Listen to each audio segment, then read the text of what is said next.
ملت بازی را از بین میپرتویم. همین ملت بازی ما شما را خور کرده است.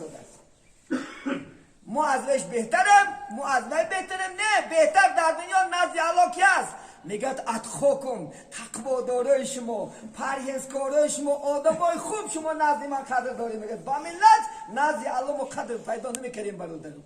با چی؟ با طاعت، با عبادت، با خدا شناسی انشاءالله. خدا با مهر مروت کردیم.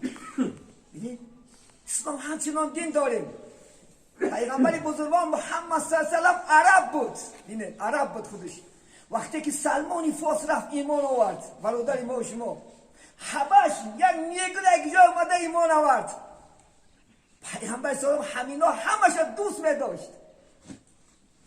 حتی سلمان فارس ببینن که 10 کلمه رسول الله تاجیکی گفت دادگی است.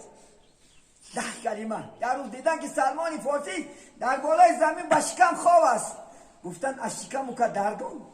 گفتن سلمان شکم درد، شکم تاجیکی است. عربی نه شکم بحت نون نشود. دردونه عرب ها داون میگن. این کلمه تاجیکی شوربا گفت. شوربا بخری گفت. از دوست داشتن سلمان صحابه گفتن که یا پیغمبر او این فارسی تاجیک ما زبانش نمیفهمیم، یکان کار کن. گفت دهن تکشا بچم کشاد میگم خیلی آبی دهنش پرداخت در یک لحظه عربی گر میزنیشت.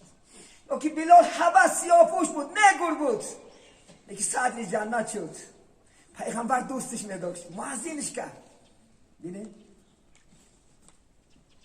این باید ما آخر مثل این تطبیقاتی که پیغمبر بردگی است برای هر گونه ملت ها، برای هر گونه زبان ها که دوستی و برادری، ما و شما انشاءالله از دست ندیم. هممون مهمانیم، از یاد نبراریم.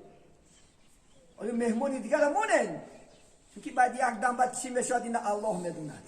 بعد یک دم کدام ما شما باید دنیا ترک میکنیم، نه فقط الله میدوند.